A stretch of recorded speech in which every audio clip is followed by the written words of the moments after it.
¿Cómo le va? ¿Bien? Bien, bien. Bienvenido. Muy bien, muy bien. ¿Me escucha con claridad? Sí, sí, sí, te escucho. Bueno, perfecto. Bienvenido a Comunidad de Negocios. Hoy tenemos un gran invitado, el ex ministro de Economía. No necesitamos ya presentación, ya lo conocemos. Un ministro de Economía que pudo dominar la inflación por unos años, logró la estabilidad en la República Argentina. Algo parece tan lejano y difícil en el día de hoy, para estas generaciones que hoy nos están viendo, las nuevas generaciones. Bueno, antes que nada le quería preguntar sobre el tema de la inflación. ¿Qué opina usted que en el mundo está dominado, se domina a gusto por los gobiernos y al día de hoy Argentina no puede manejarla? Bueno, porque hemos destruido a nuestra moneda y no admitimos el uso de ninguna otra moneda alternativa. Lo primero que debería hacer este gobierno o cualquiera que quiera avanzar hacia la estabilidad es permitir que haya libre uso o libre elección de la moneda por parte de la gente. Por ejemplo, en este caso concreto en Argentina, habría que permitir que legalmente la gente pueda manejarse con dólares, que lo que hoy es el mercado blue, que el gobierno lo mantiene o lo admite, pero como ilegal, y por lo tanto si alguien vende ahí estaría cometiendo un delito, tendría que dejar que eso funcione libremente, con lo cual ya no existirían tres mercados pseudo libres, el contado con liquidación, el MEP y el Blue, sino que existiría un solo mercado libre. Ahora, ¿cómo Claro. se concilia esto con, por supuesto, y tendría que permitirse que, que el dólar sea una moneda admisible no solo para la acumulación de ahorros, sino también para los pagos y para los contratos, de tal forma que la gente pueda manejarse con dólares o con pesos. Por supuesto, la clave para lograr que se pare la inflación es que el peso logre estabilizarse frente al dólar en ese esquema, ¿no? Eso requiere, por supuesto, anuncios y anuncios creíbles en Correcto. materia fiscal y en muchas otras materias de desregulación de la economía. Es todo un cambio que va en la dirección de reglas de juego que le den libertad a los operadores económicos, a la gente, a las familias, para conducir todo tipo de transacciones sin restricciones impuestas por el gobierno y el gobierno manejándose en forma muy disciplinada, es decir, no gastando más de lo que recauda. Y por supuesto, con un sistema de recaudación que no mate la gallina de los huevos de oro, es decir, que no destruya la base productiva, no quite incentivos a la inversión y a la producción. Es toda una gran reforma que hay que hacer, como Como la la que que, usted hizo en su momento, exacto. como la que hicimos precisamente en el año 91, precedida por algunas reformas que ya se habían hecho en el año 90, ¿no? Pero Hay mucha no, gente que pregunta si... Sí, pero requiere liderazgo político y, por supuesto, un equipo económico que tenga ideas muy claras, que las sepa explicar, que inspire confianza y que, bueno, pueda implementar esas ideas de tal forma que la gente vea que la palabra del presidente, de su ministro y de su gobierno en general se cumple, lo que el gobierno anuncia se cumple. No como ocurre ahora, que en realidad el gobierno hace cualquier anuncio y al día siguiente ya queda de manifiesto de que no se está cumpliendo con lo que se ha dicho, ¿no? correcto. Bueno, una de las preguntas que tanto me han hecho con toda esta entrevista es que, bueno, preguntan si se podría dolarizar la economía como única moneda. O sea, yo conozco sus respuestas, pero está muy interesante que lo pueda compartir con el público. Y además de eso, si esto se podría hacer de un día para el otro, o si hay un proceso, ¿y cómo sería ese proceso? Bueno, no se puede dolarizar de un día para el otro, salvo que se esté dispuesto a convertir los contratos que hoy están en pesos, incluidos depósitos y préstamos, a un tipo de cambio de arriba de 200 pesos, posiblemente 250 o algo por el estilo, pero eso sería comenzar con un golpe inflacionario adicional, y es muy difícil que alguien crea que un nuevo régimen monetario, por ejemplo, basado exclusivamente en el uso del dólar, va a estabilizar la economía si el punto de partida es un golpe inflacionario en dólares, ¿no? Claro. Entonces, así de un día para el otro no se puede hacer. Además, yo creo que un país como Argentina no debe descartar que tenga también una moneda propia. Por eso, lo que yo sostengo Por y eso me, usted eligió el bimonetario.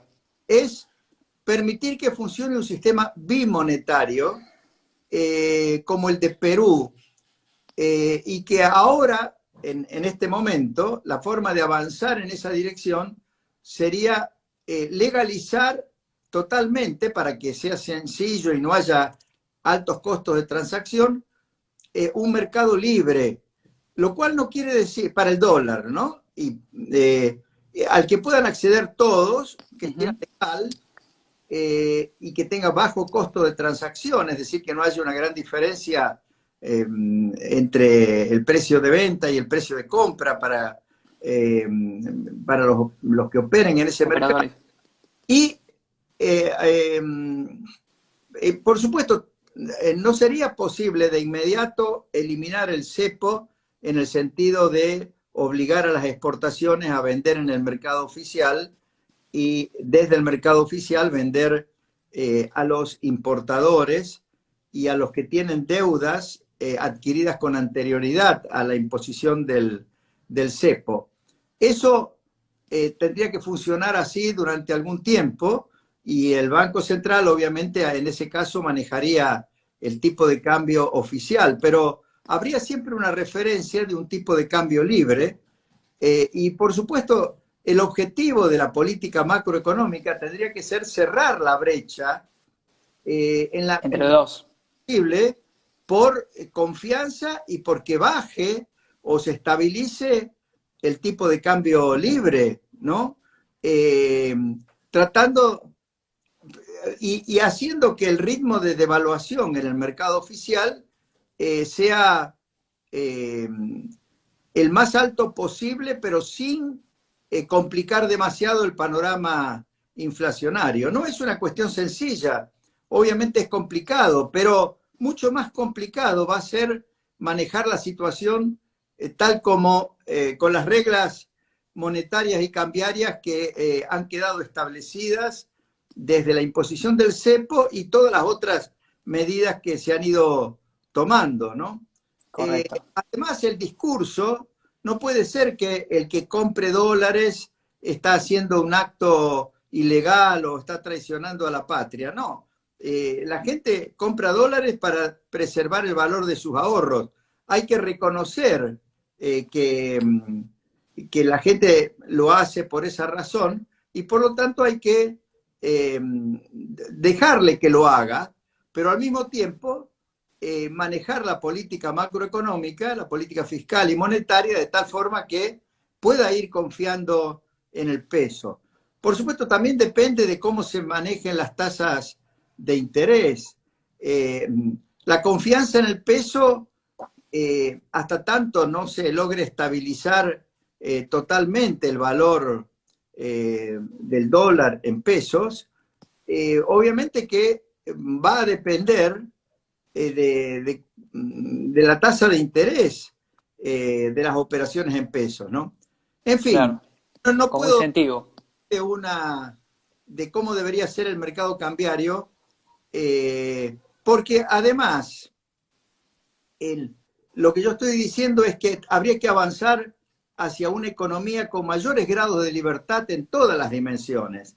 también tendrían que dejar que los precios se fijen libremente y tendrían que dejar que se actualicen los precios o las tarifas de los servicios públicos de tal forma que cubran los costos de producción y dejen incentivos para la producción y para la inversión en sectores de infraestructura. Ahora, todo eso requiere un sinceramiento de la economía.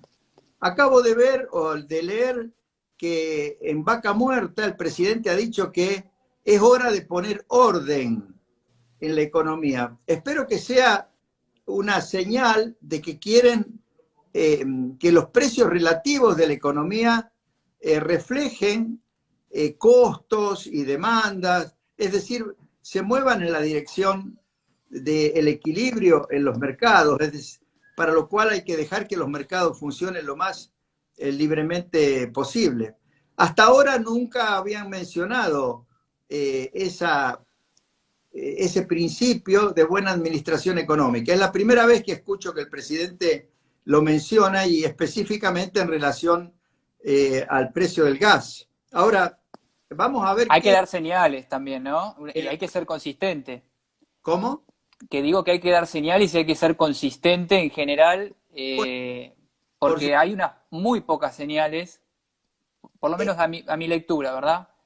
y bueno, por ejemplo, esto que ha dicho hoy que hay que empezar a poner orden, Ujú, se contradice totalmente con la decisión que tomó hará un mes cuando al declarar servicio público al Internet, la televisión por cable y todo eso, a su vez congeló las tarifas ujú, hasta fin de año.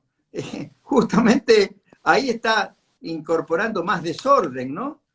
claro. Por eso, yo creo que lo primero que el gobierno debería hacer es clarificar sus propias ideas económicas y exponerlas de tal forma que sea entendible para la gente en general y en particular para que los economistas que comentan sobre la realidad económica sepan a qué atenerse para hacer sus análisis y sus pronósticos. Yo veo que hay una desorientación general, no solo entre la gente y los empresarios y los consumidores y las familias, sino que también de los propios economistas. O sea, nadie entiende cuál es la forma de razonar en materia económica del gobierno. Por eso hay como una incertidumbre, yo ¿De diría, cuál es la dirección? no solo la dirección, sino de cuál es la organización de la economía y del país que el gobierno tiene en mente, ¿no? Y eso, por supuesto, se combina con la poca claridad en materia de organización política del país y las señales de que mientras dicen que, quieren cumplir con la Constitución, que hay que avanzar hacia una democracia republicana y federal plena, toman medidas que atentan contra esos principios, ¿no? Bien, bueno, es algo para las nuevas generaciones que nos están viendo, la verdad, hay que destacar que el doctor tomó el Ministerio de Economía con una inflación de 2000%, llegó a estar, ¿verdad? En un momento, y usted lo tomó y corrigió y pudo estar durante su periodo con una inflación casi en cero y estuvo en cero también por un tiempo.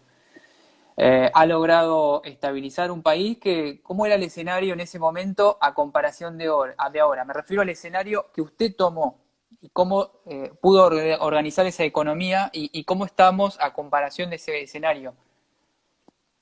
Bueno, en 1990, la organización de la economía era muy parecida a la organización actual.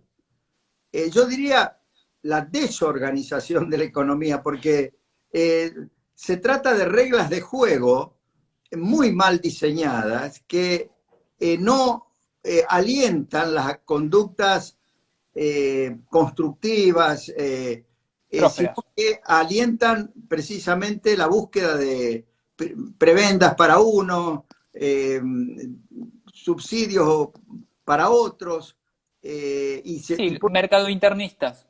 los más. Entonces, en ese sentido eran muy parecidas los defectos de organización económica, porque si bien nosotros reorganizamos de manera completa la economía a partir de 1991 y de esa forma logramos estabilizar los precios, es decir, eliminar la inflación por muchos años y también crecimiento durante la mayor parte de los años, incluso capacidad para enfrentar una crisis que venía del exterior, como fue La la crisis crisis asiática, de tequila. No, o tequila. no nos La afectó tanto. asiática, claro. Tequila en el 95 sí nos afectó, pero la superamos bastante fácilmente porque la economía quedó bien organizada. Pero ¿qué ocurrió? A partir del abandono de la convertibilidad que se produjo en enero del 2002, cuando asumió Dualde y dispuso lo que fue hasta hoy la peor de todas las decisiones económicas que pudieron haberse tomado, que fue la llamada pesificación de la economía. Bueno, en ese momento que transformaron todos los depósitos y todos los préstamos del sistema bancario y todos los contratos que estaban pactados en dólares, porque la economía era bimonetaria, se podía pactar en dólares. O en pesos.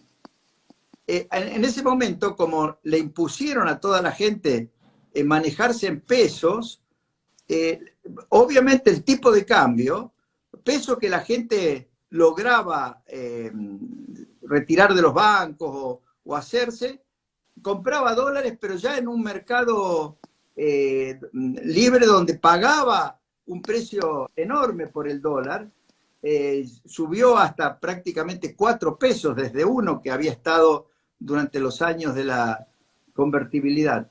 Eso produjo una destrucción de la base contractual de la economía e indujo una cantidad de modificaciones en las reglas de juego de la economía que se fueron complicando a lo largo de los últimos 20 años prácticamente y que nos llevaron a una situación muy parecida a la que estábamos cuando se desató la hiperinflación en los años 89 y 90. Así que ahora se impone, para salir de esta alta inflación y para impedir o evitar que se caiga nuevamente en hiperinflación, se impone una reforma económica integral como aquella que hicimos en el año 91. Y me preguntan si se puede poner en marcha de nuevo una convertibilidad.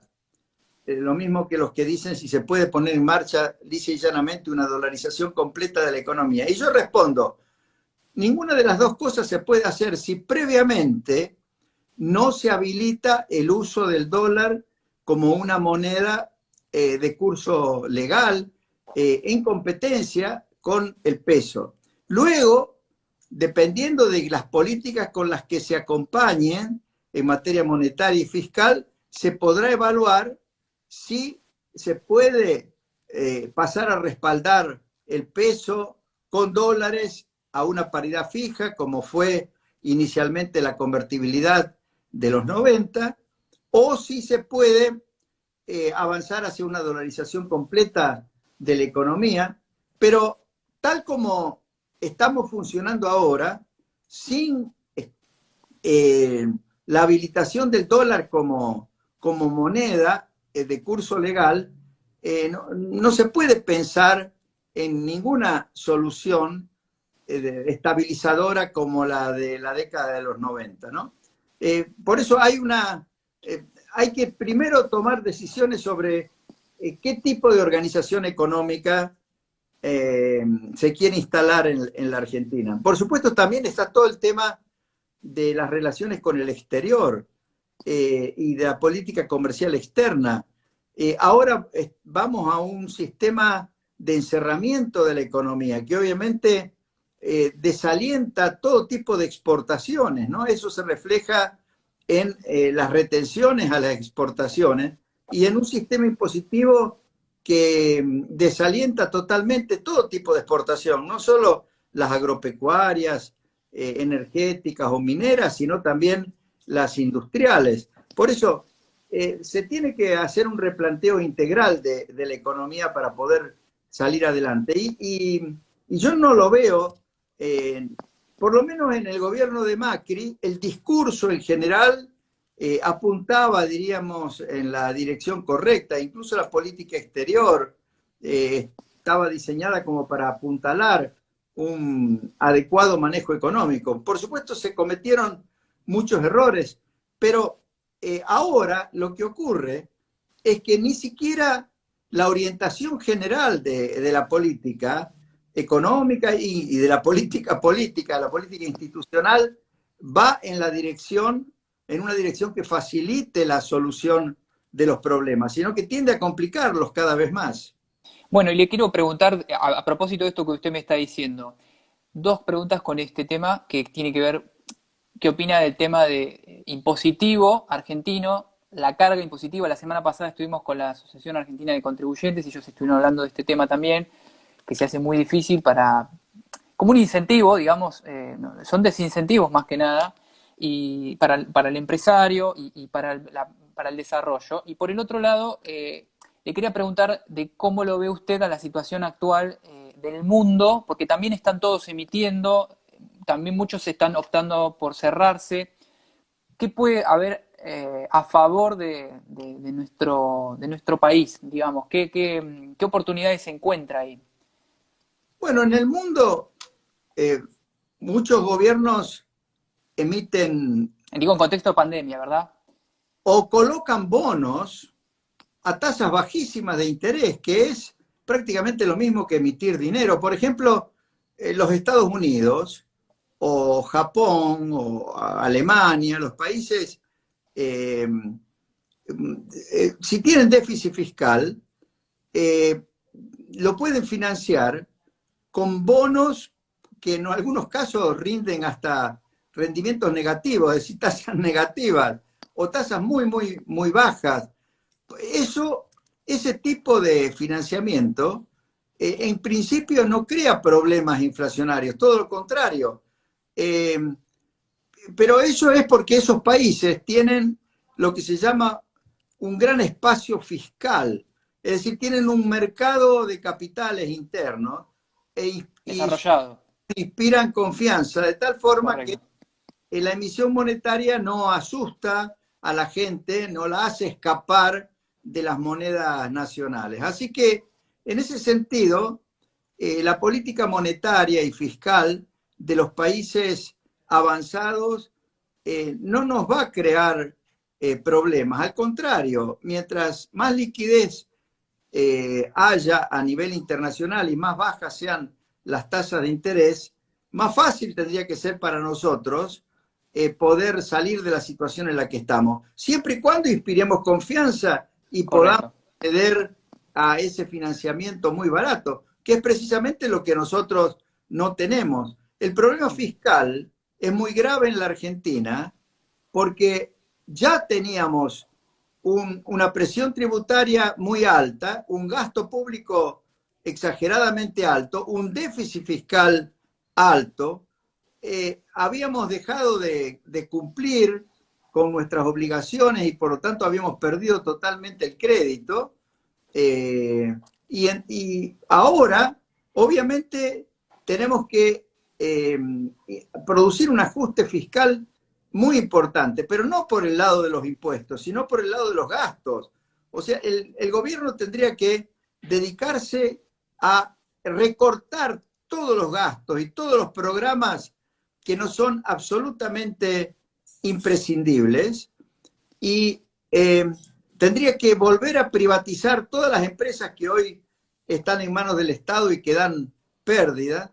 Tendrían que eliminar todos los subsidios económicos, para lo cual tiene que dejar que los precios y las tarifas se ubiquen respondiendo a los costos de producción.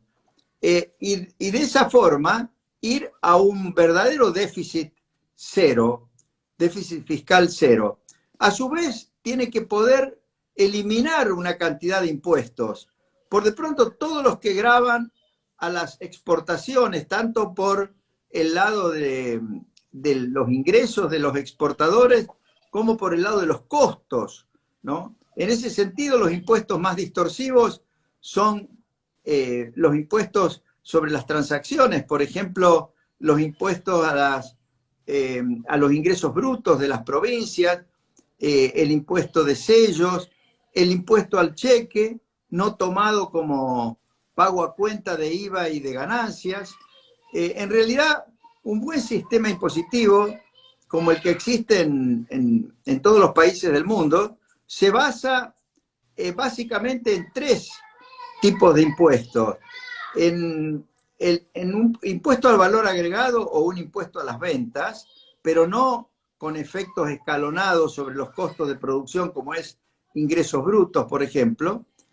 El impuesto a las ganancias, pero unas ganancias bien calculadas, con ajustes por inflación, si es que hay inflación. Los países no tienen este ajuste por inflación en el impuesto a la ganancia porque no tienen No tienen inflación. inflación. Claro. Claro. Y después, el impuesto inmobiliario, que es la base para financiar a las ciudades y eventualmente a las A las provincias. provincias. Más allá de estos impuestos, los demás tienen que ser eliminados, porque si no, tenemos una presión insoportable para los que cumplen, pero alentamos cada vez más gente que no cumple con los impuestos, es decir, más economía negra y cada vez hay más informalidad y por lo tanto cada vez la presión impositiva real sobre los que pagan los impuestos se torna muy, muy gravosa. Por ejemplo, mucha gente dice la presión impositiva es 37% del producto y por lo tanto no es muy diferente a la que hay en En otros Europa, países, claro. pero resulta que es 37% del producto para una economía donde el 50% es economía informal. Quiere decir que sobre los que realmente pagan los impuestos, en vez de 37 es 70%. Es decir, estamos Mucha carga impositiva. por el lado del sistema impositivo que es tremenda, ¿no? En fin, Eh, fácil. Ahora,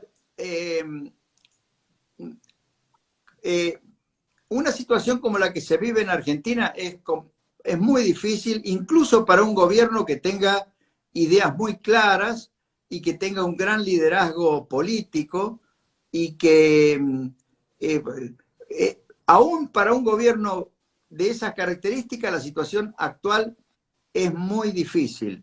Pero claro, si el gobierno además no inspira nada de confianza, no tiene ideas claras, no las sabe explicar, no convence a nadie y además no se sabe bien quién manda en el país, o sea que el liderazgo político está muy desdibujado, bueno, yo diría que es casi una misión imposible salir de esta situación en la que se está. ¿Qué potencial ve en los políticos actuales o de las nuevas camadas de políticos que tengan las características o que le ve un poco el liderazgo que haría falta para el país que podría desarrollarse, como el que usted pudo tener cuando hizo su liderazgo con Carlos Menem? Y usted siempre en las entrevistas comenta que Menem tenía, si bien era peronista, tenía un manejo de distintas variables que permitieron la gobernabilidad y hacer todas estas modificaciones en la economía. Yo creo que no hay que mirar los rótulos que se ponen Ujú. los políticos, porque eso normalmente tiene que ver con su trayectoria anterior y con apelaciones a que los voten los que alguna vez lo votaron. Yo creo que lo que hay que ver es eh, qué dicen y cuán sinceros son los políticos, ¿no? Eh, el, el, yo veo, por ejemplo, que un político que se va a presentar a las elecciones próximas y que yo creo que tiene ideas muy, muy claras y que en algún momento hasta pudo llegar a ser presidente de la nación es Ricardo López Murphy. Si ustedes me dicen quién tenga una trayectoria y experiencia como para poder liderar la Argentina, yo les diría no me cabe duda de que Ricardo López Murphy reúne esas condiciones. Tiene las ideas correctas, tiene experiencia. Ahora, yo creo que también hay gente dentro del espacio de Juntos por el Cambio que perfectamente podría proveer ese liderazgo político, ¿no? Eh, yo creo que hay varios dirigentes. Ahora, a mí me gustaría mucho que el espacio de la gente que hoy está enfrentado al kirchnerismo, no digo al peronismo, porque esto de confundir kirchnerismo con peronismo es malo, porque hay mucha gente que fue peronista o que se dice peronista y que por una cuestión sentimental adhiere todavía al Perón de los 50, que o del 73 o 74,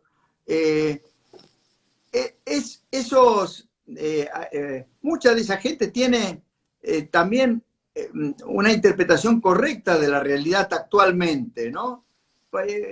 Lo mismo de los radicales. Radicales hay de la vieja guardia, y un ejemplo típico de un radical extremadamente viejo en sus ideas es Leopoldo Moró, que está dentro del kirchnerismo, pero hay radicales que uno los ve con ideas modernas. Por ejemplo, Cornejo, a mí me parece que es un hombre que tiene ideas claras, lo mismo que Sanz, y lo mismo que más joven Lustó, y hay, tanto en lo que es el radicalismo como el peronismo, hay gente valiosa.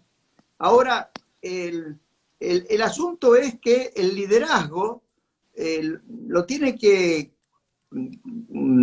conseguir alguien inspirando confianza entre la gente con las ideas que pregona, ¿no? En ese sentido, yo creo que, bueno, quiero poner el ejemplo de Ricardo López Murphy porque yo creo que él realmente pregona las ideas correctas, ¿no? Bien.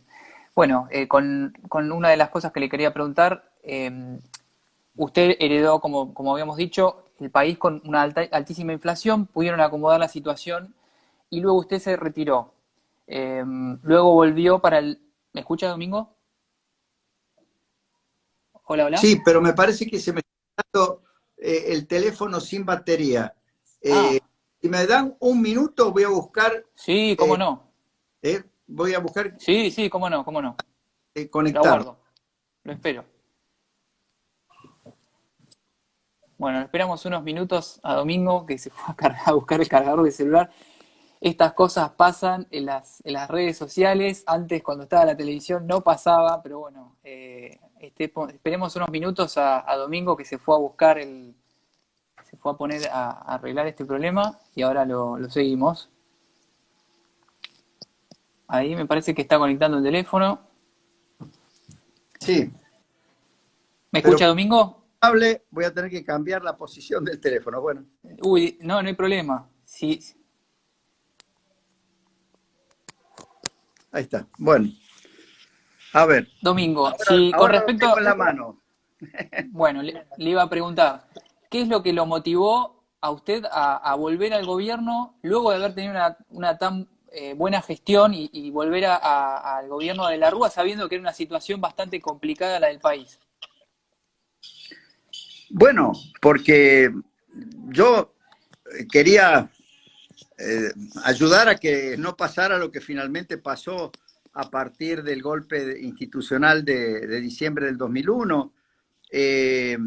Yo creo que había una salida de la situación muy crítica que teníamos en el año 2001, ordenada, sin abandonar la convertibilidad en el sentido de libre elección de la moneda y reestructurando la deuda de manera ordenada, sin ir a un default y por supuesto sin especificación ni sin una devaluación como la que produjo Duhalde en el año 2002.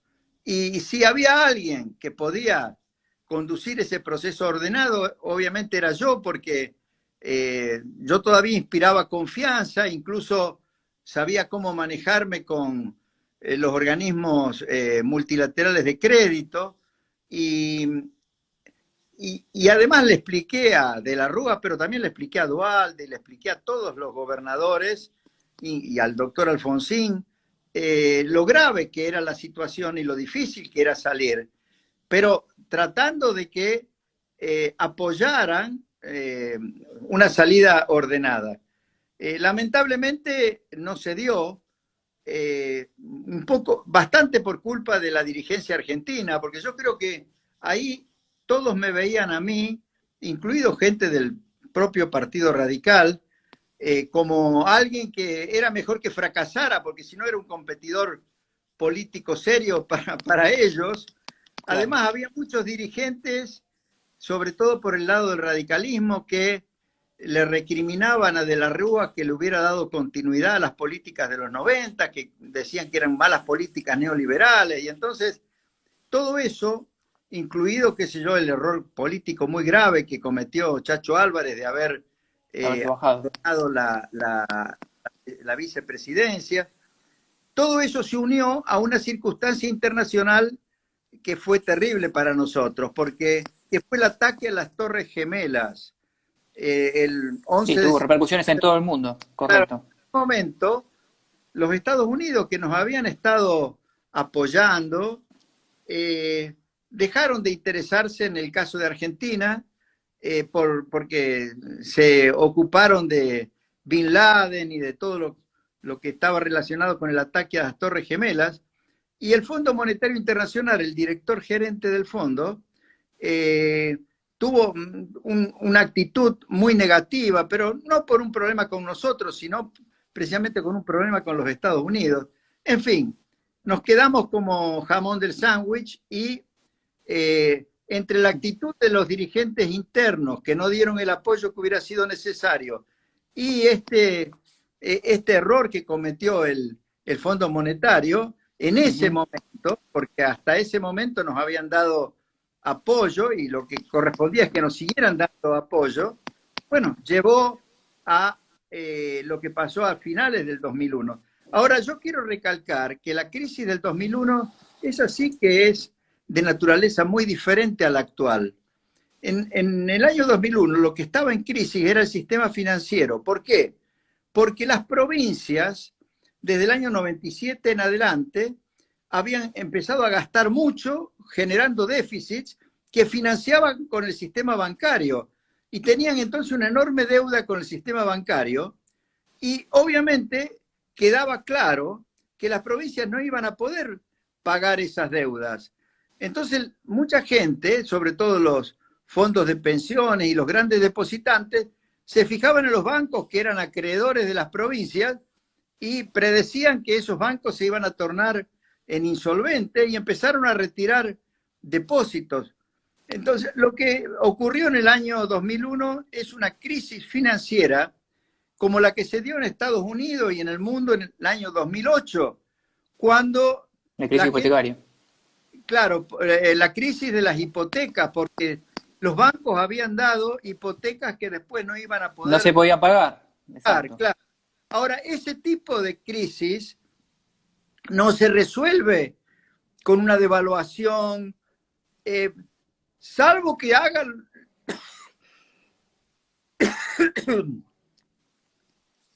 la barbaridad que hizo Dualde, que fue prácticamente quedarse con todos los depósitos de la gente mediante la especificación. Ahora, por ejemplo, cuando se alude a que no se van a congelar los depósitos, que no se van a expropiar los depósitos, se dice que no va a haber un corralito. El corralito, o lo que se llamó corralito originariamente, que se dispuso cuando yo todavía era ministro, el 1 de diciembre del 2001, no significaba ninguna expropiación de los depósitos. Era una restricción al retiro de efectivo de los bancos, pero se podían utilizar los depósitos para todo tipo de pagos. lo que realmente confiscó y destruyó los depósitos, se quedó con los depósitos de la gente, fue la pesificación, que le llamaron corralón para emparentarlo con el corralito por una cuestión de propaganda política, pero era de una naturaleza completamente distinta a lo que fue el corralito. De todas maneras, lo que el gobierno tiene que evitar es volver a otro corralón. Obviamente que si en este momento, para resolver el problema de falta de dólares del país, el gobierno se quedara con los dólares que la gente tiene depositado en el sistema bancario, como se quedó Duhalde en el año 2002, obviamente sería muy Catastrófico, malo, ¿no? por Pero supuesto. también, por eso es totalmente contraproducente que Alberto Fernández salga a decir no va a haber confiscación de depósitos, porque eso a toda la gente le hace acordar de que Duhalde dijo el que depositó dólares va a retirar dólares, y después no cumplió para nada con esa promesa, ¿no? Hay que tener cuidado con las expresiones que toman los dirigentes con respecto al futuro, ¿no? En fin. Bien. Bueno, le voy a hacer la última pregunta, pues ya le tomé más del tiempo que habíamos acordado. Bueno, primero de todo le quiero agradecer la entrevista y después, bueno, le iba a preguntar si tuviera que agarrar al domingo de su juventud, ese domingo que estaba en política atravesando todo lo que atravesó y hoy con su sabiduría, ¿qué le recomendaría? ¿A quién? A A- usted a- mismo. Si usted se agarra más joven con su no, sabiduría, ¿qué se recomendaría? no, yo no me arrepiento de todo lo que hice en mi vida, volvería a hacer lo que hice. Lo único que lo haría, bueno, con el diario del lunes uno tiene más información, ¿no? Y, pero yo creo que mi trayectoria es la de alguien que desde que era estudiante, yo diría estudiante casi secundario, pero sobre todo universitario, yo siempre pensé en términos de qué contribución podía hacer en materia de diseño de las políticas públicas para un país bien organizado.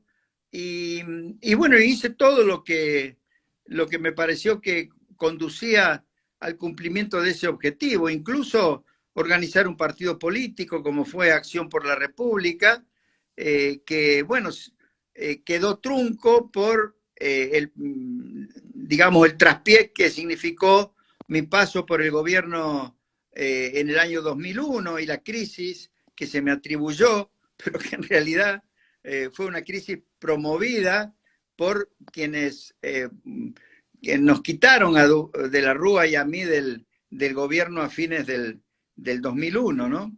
Entonces, bueno, ahí se truncó obviamente mi carrera política y yo no podría hacer en este momento lo que está haciendo Ricardo López Murphy, no porque no tuviera las condiciones personales para hacer lo que él está haciendo, ni la trayectoria, sino porque he estado sometido a una campaña de desprestigio y de demonización tan grande que obviamente mi figura ha quedado muy relegada y muy afectada.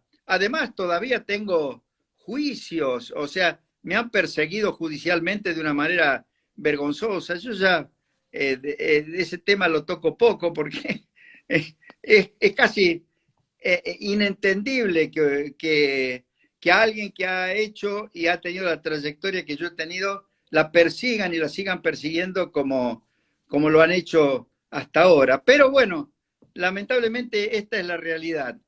Pero yo no me arrepiento de nada de lo que hice y si tuviera que encarar de nuevo mi vida profesional y política, creo que lo haría de la misma forma que lo hice, ¿no? No estoy arrepentido. Por supuesto que si tuviera la experiencia que tengo ahora, podría, digamos, evitar ciertos riesgos y tomar algunas decisiones con menos,